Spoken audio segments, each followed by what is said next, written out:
देखिए 10th class की physics में आपका फिर से स्वागत है। ये हमारी वीडियो नंबर 8 है। 7 वीडियो हम पहले बना चुके हैं और हमने आपको यही बताया था कि ये जो हम समझा रहे थे आपको अवतल दर्पण के द्वारा प्रतिबिंब का बनना, पहली 2 स्ट्रक्चर हम आपको समझा चुके हैं। पहली 2 स्ट्रक्चर जब वस्तु अनंत पर रखी गई थी अवतल दर्पण के सामने और वक्रता केंद्र सी से दूर रखी गई थी, 2 स्ट्रक्चर हम आपको समझा चुके हैं। उसके बाद हमारी वीडियो अचानक बंद हो गई थी। अच्छा, इसके बाद में बात करते हैं इससे आगे तीसरी चौथी वीडियो के बारे में। देखिए, अब जो वस्तु को रखा गया है, यहाँ पर हम वस्तु को रखेंगे वक्रता केंद्र सी के ऊपर। देखिए, वक्रता केंद्र सी के ऊपर जब वस्तु को रखते हैं तो ये डायग्राम एक बार में ठीक नहीं बनता। दोनों कंडीशन है, ठीक बन भी सकता है, नहीं भी बन सकता। इसकी असली वजह जो होती है वो ये होती है कि जब हम इसको डायग्राम को बना रहे होते हैं तो इसमें सबसे बड़ी प्रॉब्लम जो आती है हमारे सामने वो इस बात की आती है कि हम जो यहाँ पर दूरी लेते हैं ये वाली एफ और सी, ये तो ठीक होगी, लेकिन ये जो दर्पण है जो हमने स्ट्रक्चर बनाई है उसकी वक्रता त्रिज्या हमने नाप के नहीं ली है। यानी इसकी जो वक्रता त्रिज्या जो असली होनी चाहिए वो हम नाप के नहीं लेते हैं, इसलिए इसमें अक्सर डायग्राम बिगड़ जाता है। तो पहले तो मैं आपको डायग्राम यहाँ पर बना के दिखाता हूँ उससे कि डायग्राम किस तरह से बनाते हैं या बिगड़ने के चांसेस कैसे होते हैं। देखिए, इस डायग्राम को आप यहाँ समझ सकते हैं कि वस्तु ए बी जो कि प्रकाश के वक्रता केंद्र सी के ऊपर रखी गई है, यहाँ से प्रकाश किरण जो आएगी मुख्य अक्ष के समांतर आती है और दर्पण से परावर्तन के पश्चात फोकस बिंदु एफ से गुजर जाती है। दूसरी प्रकाश किरण जो होती है वो फोकस बिंदु एफ से आती है और दर्पण से परावर्तन के पश्चात मुख्य अक्ष के समांतर चली जाती है। दर्पण से परावर्तन के बाद मुख्य अक्ष के समांतर इस तरह से चली जाती है। तो अगर हम ध्यान से देखें इस वीडियो को तो इसका प्रतिबिंब जो बनना असल में यहाँ पर बन रहा है और बनना चाहिए तो सी के ऊपर। यानी जब वस्तु को वक्रता केंद्र सी पर रखा जाता है तो उसका प्रतिबिंब वक्रता केंद्र सी पर ही बनता है। यानी जब सी पे वस्तु को रखेंगे तो प्रतिबिंब भी सी के ऊपर ही बनेगा, लेकिन यहाँ पर ऐसी कंडीशन नहीं बन रही। देखो, थोड़ा सा हटकर आ रहा है ये।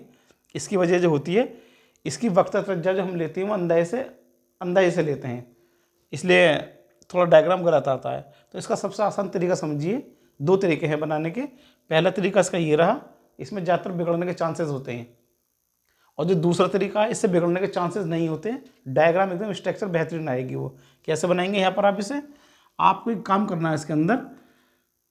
चूँकि हम बार बार आपसे कह रहे हैं कि प्रतिबिंब जो बनेगा वक्रता केंद्र सी पर ही बनेगा, तो जितनी बड़ी हमने वस्तु ली है उतना बड़ा प्रतिबिंब पहले बना कर रखते हैं हम यहाँ पर। जितनी बड़ी वस्तु है हमारी उतना बड़ा प्रतिबिंब पहले से बना कर रखते हैं यहाँ पर इस तरह से। ठीक है ना, बना लिया हमने ये वाला। और उसके बाद करते हैं फिर इसका प्रयोग। मतलब आपने पैमाना ले लीजिए। देखिए, हम आप एक बार फिर आपसे बता दें कि दर्पण का जो ध्रुव पी है वहाँ से एफ जितनी दूरी पी से और एफ पी और एफ के बीच की लेते हैं उतनी ही दूरी आपको एफ और सी के बीच की लेनी होती है। ठीक है ना। तो अब देखिए, हम यहाँ से प्रतिबिंब बनाएंगे। आप इससे प्रतिबिंब कैसे बनाएंगे, एकदम बेहतरीन चित्र बनता है और आसान तरीका है बनाने का ये वाला। आप सबसे पहले 2 लाइन खींच लीजिए। वाली प्रकाश किरण इससे आती हैं, दोनों मुख्य अक्ष से समांतर आने वाली प्रकाश किरण इस तरह शो कर लीजिए। इस डायग्राम को आप आसानी से बना सकते हो, एग्जाम के अंदर आता है तो आप इसी डायग्राम को बना कर आना। सबसे पहले आपने 2 लाइन इस तरह से खींच ली, मुख्य अक्ष से समानांतर ऊपर भी और नीचे भी, और जितनी बड़ी वस्तु है उतना बड़ा प्रतिबिंब आपको लेना पड़ेगा इसके अंदर। उसके बाद में ये दर्पण पे बिंदु एन पर प्रतिच्छेद करती है और दूसरी वाली जो होती है एल पर प्रतिच्छेद बिंदु एन पर आपतित होती है या बिंदु एल पर आपतित होती है। अब इनको आपस में मिला देते हैं। यहाँ पर हम दोनों बिंदुओं के यानी एन को प्रतिबिंब की नोक से मिला देंगे यहाँ पर इस तरह से। और देखो, ठीक इसी तरह से इसको यहाँ मिला देते हैं यहाँ पर। तो जब इस तरह का डायग्राम बनाते हैं तो देखिए, सीधी सी बात है, डायग्राम आपका चित्र तो एकदम बेहतरीन बन चुका होगा पहले से। देखिए, तो चित्र जो बनता है आपका फोकस बिंदु एफ पर अपने आप डायग्राम आ गया। ये वाला आ गया, नहीं आ गया। यहाँ पर चांसेस कम होते हैं आने के और यहाँ पर चांसेस पूरे पूरे होते हैं। तो आप इस तरह से मिला दीजिए। एक बार मैं इस वाले को फ्री हैंड बना के दिखाता हूँ आपके लिए। इस डायग्राम को कैसे बनाएंगे, ये आपने एक अवतल दर्पण ले लिया, ये इसका मुख्य अक्ष हो गया, ये इसका सी हो गया। आप इस तरह से वस्तु को रख लीजिए यहाँ के ऊपर। ठीक है ना, आपने वस्तु को रख लिया, प्रतिबिंब वस्तु दोनों एक साथ बना लिए। इसको इससे मिला लीजिए, इसे इससे मिला लीजिए यहाँ पर इस तरह से। ठीक है ना, और इसे मिला दीजिए आप इससे और इसे मिला दीजिए इससे। तो जहाँ बीच में काटेंगे वहाँ एफ लिख देंगे, यहाँ सी लिख देंगे। ये आपकी होगी वस्तु ए बी और ये हो जाएगी ए डैश और बी डैश। सिंपल तरीका है। उसके बाद में यहाँ तीर लगाकर दिखा देंगे प्रकाश किरणों का आना और जाना शो कर दीजिए इस तरह से, ठीक है ना। तो इस डायग्राम को आप बनाएंगे एग्जाम के अंदर तो आपका आसानी से बनेगा, बढ़िया डायग्राम बनेगा ये, ठीक है। अब इसके बारे में लिखना कैसे है आपके लिए, लिखने का तरीका वही अपनाएंगे जो हमने पिछले दोनों डायग्राम में समझाया था आपके लिए, कि सबसे पहले ऊपर वाली लाइन को आप यहाँ पर उतार देंगे कि जब वस्तु अवतल दर्पण के सामने वक्र केंद्र सी पर रखी जाती है तो वस्तु का प्रतिबिंब वस्तु के बराबर बनता है। ध्यान से देखिए, वस्तु ए बी का प्रतिबिंब ए डैश बी डैश, ये आपका ए डैश है और ये वाला बी डैश है। तो वस्तु ए बी का प्रतिबिंब ए डैश बी डैश वस्तु के बराबर बनता है, उल्टा बनता है, वास्तविक बनता है और वक्रता केंद्र सी पर ही बनता है। इस तरह से इसको आप लिख देंगे, ठीक है ना। एक बार और सुन लीजिए, जब वस्तु को पहले आपकी वाली लाइन या जो इसकी हेडिंग है, हेडिंग सेम टू सेम आपको लिखनी पड़ेगी नीचे, कि जब वस्तु अवतल दर्पण के सामने वक्रता केंद्र सी पर रखी जाती है तो वस्तु ए बी का प्रतिबिंब ए डैश बी डैश वस्तु से, ये तीर जरूर शो करते हैं, ये वस्तु ए बी का प्रतिबिंब ए डैश बी डैश वस्तु के बराबर बनता है, उल्टा बनता है और उल्टा है तो वास्तविक। देखिए, उल्टा है तो वास्तविक होगा और सीधा है तो आभासी होता है, इसलिए वास्तविक बनता है और वक्रता केंद्र सी पर ही बनता है, ठीक है ना। देखिए दूसरी कंडीशन में, जो चौथी कंडीशन है इसकी वाली, जब वस्तु अवतल दर्पण के सामने फोकस बिंदु F और वक्रता केंद्र C के बीच रखी जाती है। अब जो वस्तु को रखेंगे हम यहाँ पर, हम देखिए मैंने दूरी नाप के ली थी, वाली हट गया है, मैं एक बार और उसके पॉइंट को लगा देता हूँ। यहाँ पर दूरी एकदम नाप के लेते हैं यहाँ पर हम, ठीक है, इस तरह से।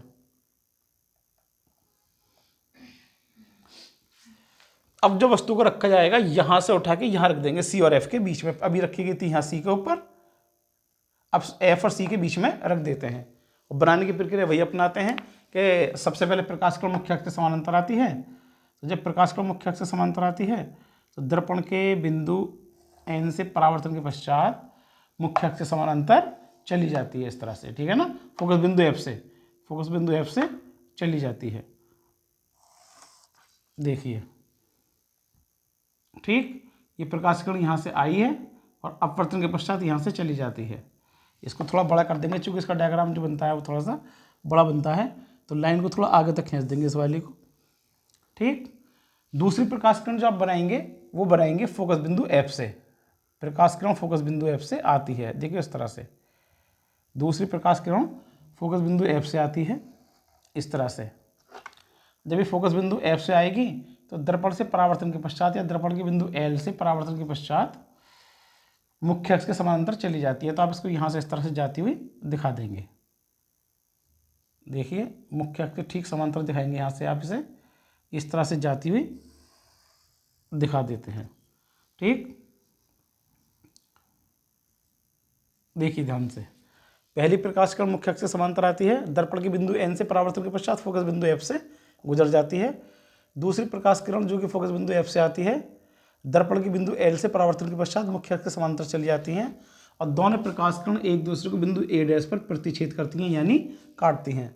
तो इस प्रकार वस्तु ए बी का प्रतिबिंब ए डैश बी डैश, ध्यान से देखिए, अब जो चित्र बनेगा आपका यहाँ पर बनेगा, वो आप खुद देख लेंगे, छोटा बनेगा या बड़ा बनेगा आपको स्वयं दिखाई देगा, क्योंकि जब तुम दूरी नाप तोल के लोगे तो चित्र आपका बेहतरीन बनेगा एकदम।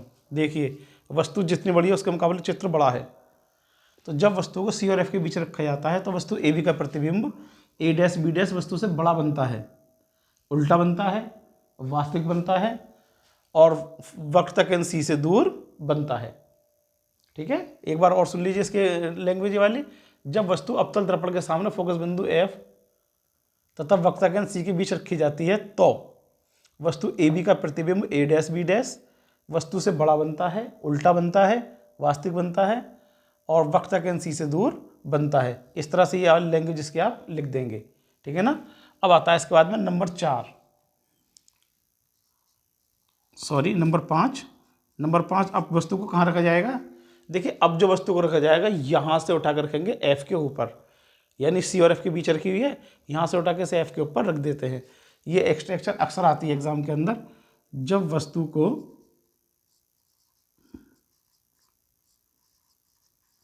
अवतल दर्पण के सामने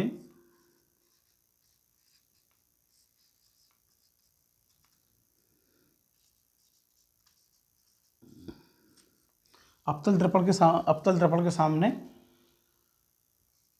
फोकस F पर रखा जाता है।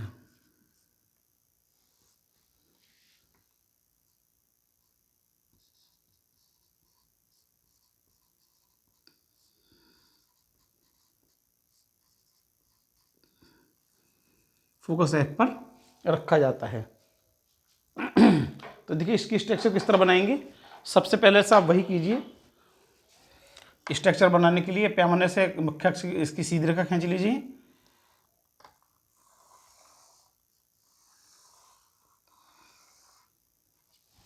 और आप चांदे से वाली चांदे से आप इसे इस तरह से एकदम गोल स्ट्रक्चर बना लीजिए। इसके वाली ये आपका हो गया अवतल दर्पण M2 M1, ये P हो गया।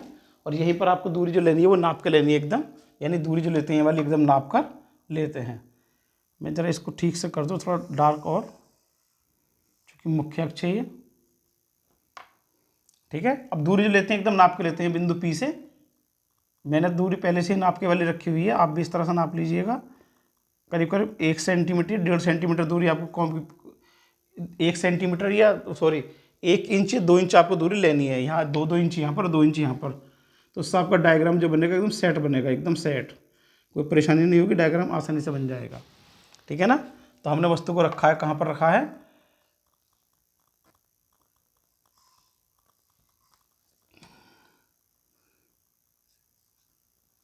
वस्तु ए बी। देखिए वस्तु फोकस बिंदु F के ऊपर रखी गई है, ठीक है ना। तो वही तरीका अपनाइए जो हमने आपको पहले बताए थे। मुख्य अक्ष से समांतर आने वाली प्रकाश किरण दिखाई है यहाँ से। तो पहली प्रकाश किरण जो कि मुख्य अक्ष से समानांतर आती है इस तरह से।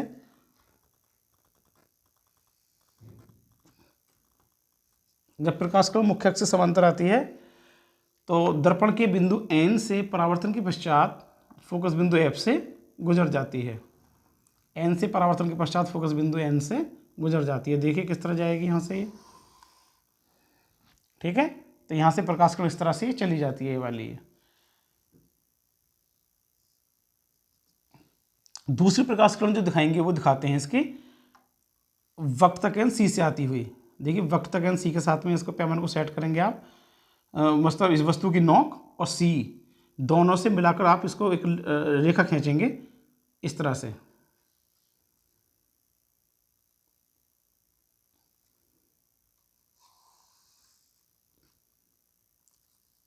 लाइन थोड़ी टेढ़ी हो गई, मैं फिर से खींचता हूँ उस लाइन को।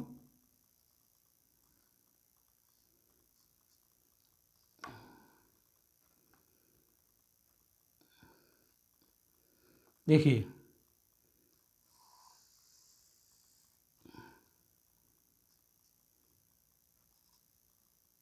अब ध्यान से देखिए यहाँ पे इस वाली प्रतिबिंब को, कि दोनों प्रकाश किरण एक दूसरे के समानांतर जा रही हैं। दोनों के बीच की दूरी जितनी यहाँ पर है उतनी यहाँ पर है, यानी दोनों प्रकाश किरण जो हो एक दूसरे से समानांतर जा रही हैं, ठीक है ना। यानी दोनों के बीच की दूरी समान है। तो जब वस्तु AB से आने वाली प्रकाश किरण जो कि मुख्य अक्ष से समानांतर आती है, दर्पण के बिंदु N से परावर्तन के पश्चात फोकस बिंदु F से गुजर जाती है। दूसरी प्रकाश किरण जो कि वक्रतकेंद्र C से आती है, दर्पण से के बिंदु L से परावर्तन के पश्चात उसी मार्ग में वापस लौट जाती है। देखो जैसे प्रकाश किरण आएगी वैसे ही वापस लौट जाती है।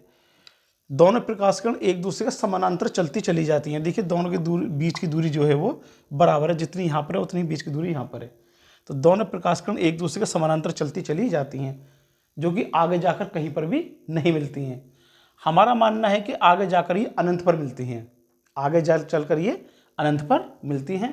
तो इस प्रकार वस्तु AB का प्रतिबिंब A' B' अनंत पर बनता है, वस्तु से बड़ा यानी बहुत बड़ा बनता है, उल्टा बनता है तथा अनंत पर बनता है। एक बार और सुन लीजिए, जब वस्तु को फोकस बिंदु F पर रखा जाता है, जब वस्तु अवतल दर्पण के सामने फोकस F पर रखी जाती है, वस्तु रखा जाता है, तो वस्तु का प्रतिबिंब वस्तु से बहुत बड़ा बनता है, उल्टा बनता है, वास्तविक बनता है और अनंत पे जाके बनता है।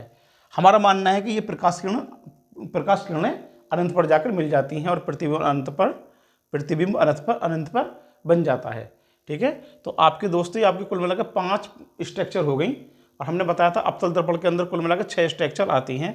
तो हम यहाँ से इस वाली स्ट्रक्चर को हटाकर अब नई स्ट्रक्चर बना रहे हैं। आप एक बार से इसका स्क्रीनशॉट ले लीजिए ताकि आप इसको समझ सकें और हमारे इस चैनल को प्लीज़ आप सब्सक्राइब कीजिए और लाइक कीजिए और शेयर कीजिए ज़्यादा से ज़्यादा, क्योंकि हम आपके पास में इस तरह की वीडियो डालेंगे जो आपके बहुत फ़ायदे के लिए होंगी। लगातार वीडियो आपके पास में डेली आएंगी। स्क्रीनशॉट ले लीजिए।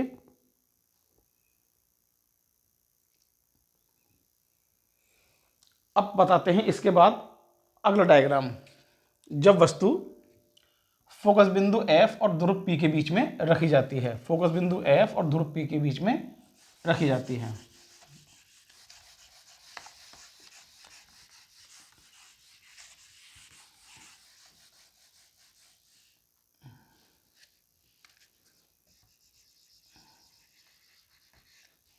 जब वस्तु को फोकस बिंदु F तथा ध्रुव P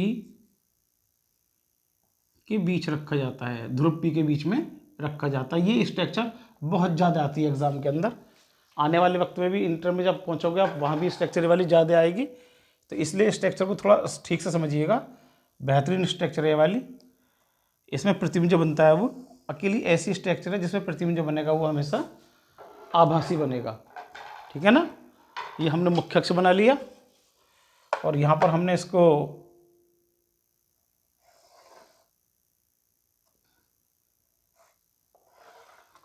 दर्पण ले लिया और दर्पण के बाद में हमने यहाँ पर इसके ऊपर पॉलिश कर दी है।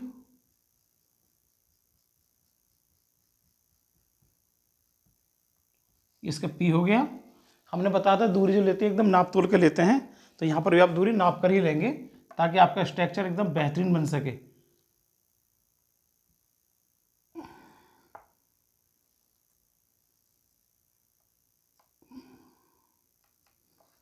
देखिए ये इसका फोकस बिंदु F, ये वक्र केंद्र C और M1 M2 ध्रुव P। ठीक है, वस्तु को जो रखा जाएगा यहाँ पर रखा जाएगा।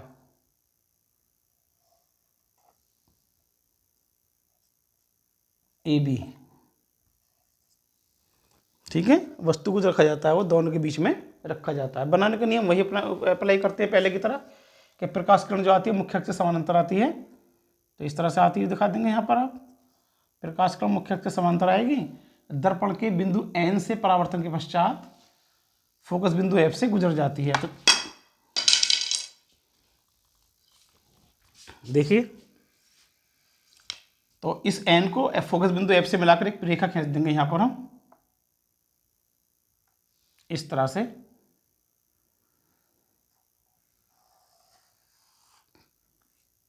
ठीक है,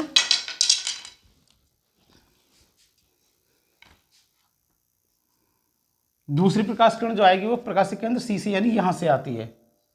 तो आप C और इसकी जो वस्तु की नोक है दोनों से मिलाकर एक रेखा खींच देंगे यहाँ पर, C से और वस्तु की नोक से। देखिए, तो ये प्रकाश किरण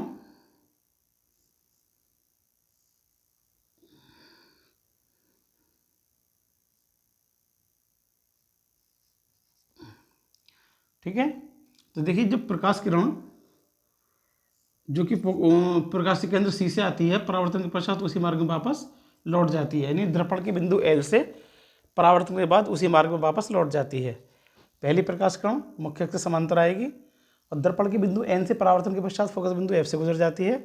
और दूसरी प्रकाश किरण जो कि प्रकाशिक केंद्र C से आती है, दर्पण के बिंदु L से परावर्तन के पश्चात उसी मार्ग में वापस लौट जाती है। और ध्यान से देखिए, दोनों प्रकाश किरण एक दूसरे से दूर हटती चली जाती हैं इस तरह से। देखिए, एक दूसरे से दूर हटती जा रही हैं। जब ये दोनों प्रकाश किरण एक दूसरे से दूर हटती जा रही हैं इस तरह से, तो आगे चलकर कहीं पर भी नहीं मिलेंगी, आगे चलकर कहीं पर भी नहीं मिलती हैं। तो ऐसी स्थिति में इन किरणों को हम पीछे की तरफ बढ़ाते हैं। ये लाइन जो हमारी जा रही है वाली, इनको थोड़ा पीछे की तरफ और बढ़ा दीजिए। यहाँ से इस तरह से डॉटेड लाइन लेकर इन्हें पीछे की तरफ बढ़ाते हैं इस तरह से। और जब पीछे की तरफ इसको दर्पण के पीछे की तरफ मिलाया जाता है इसको, तो ये किसी बिंदु पर, यहाँ पर बिंदु ए डैश पर मिलती हुई प्रतीत होती हैं, बिंदु ए डैश पर मिलती हुई प्रतीत होती हैं। तो इस प्रकार वस्तु ए बी का प्रतिबिंब ए डैश बी डैश, वस्तु ए बी का प्रतिबिंब ए डैश बी डैश, ध्यान से देखिए, वस्तु से बड़ा बनता है, सीधा बनता है, और जब सीधा है तो इसे बोलेंगे आभासी, और दर्पण के पीछे बनता है। एक बार और सुन लीजिए, जब वस्तु को दर्पण के ध्रुव P और फोकस बिंदु F के बीच में रखा जाता है, अवतल दर्पण के सामने P और F के बीच रखा जाता है, तो वस्तु ए बी का प्रतिबिंब ए डैश बी डैश वस्तु से बड़ा बनता है, सीधा बनता है, आभासी बनता है, और दर्पण के पीछे बनता है। तो इस दोस्तों हमने आपको समझाई इसकी कुल मिलाकर 6 स्ट्रक्चर, जिसमें कि 4 आप समझाई हैं, 2 पिछली वीडियो में समझाई थी, वैसे आप देख लीजिएगा। तो ये इसके कुल मिलाकर 6 स्ट्रक्चर होती हैं, जिसके बारे में हम आपको बता रहे थे। ठीक है, तो आपका जो वर्क रहेगा आज का यहीं तक रहेगा। एक वीडियो बचती है, वो बचती है उत्तल दर्पण की, वो हम आपको अगली वीडियो में समझाएंगे, उससे आगे भी काफ़ी कुछ समझाएंगे। देखिए, आप हमारे चैनल को ज़्यादा से ज़्यादा सब्सक्राइब कीजिए और इसको लाइक कीजिए, शेयर कीजिए। हम आपको एकदम बेहतरीन टेक्निक से ट्यूशन की तरह समझाएंगे, इसे आपको ट्यूशन पढ़ने की ज़रूरत नहीं पड़ेगी, इसी से आप समझ लेंगे। ठीक है, तो हमारे इसकी लैंग्वेज किस तरह लिखेंगे यहाँ पर मैं इसकी लैंग्वेज लिख देता हूँ थोड़ी यहाँ पर, ये इसकी थ्योरी देखिए। पहले तो आपको ये वाली 0.7 to 7 लिखनी पड़ेगी, दोनों लाइन ये वाली। जब वस्तु अवतल दर्पण के सामने, ये आपको लाइन 7 to 7 लिखनी पड़ेगी। जब वस्तु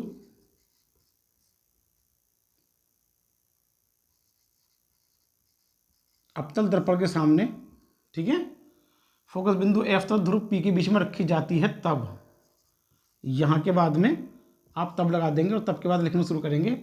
तब वस्तु ए बी का प्रतिबिंब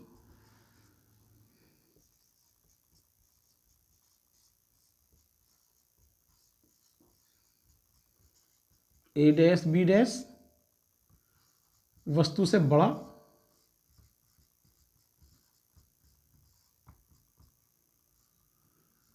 कौमा सीधा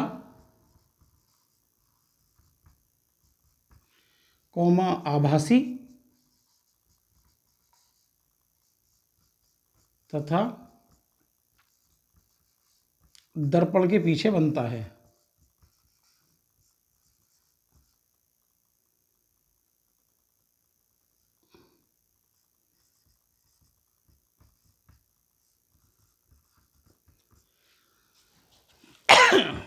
इस तरह से आपको ये वाला डायग्राम पूरा हो गया। ठीक है ना, इससे आगे हम आपसे बात करते हैं अगली वीडियो में, यानी इससे अगली वीडियो जो 8 वीडियो नंबर 9 आएगी उसमें बात करेंगे हम। तब तक के लिए आप हमारे चैनल को देखते रहिए और अपने दोस्तों को बताइए, ज़्यादा से ज़्यादा सब्सक्राइब कीजिए और हमारी वीडियो को लाइक कीजिए। ठीक है, इससे आगे हमसे कल बात करते हैं। Have a nice day students.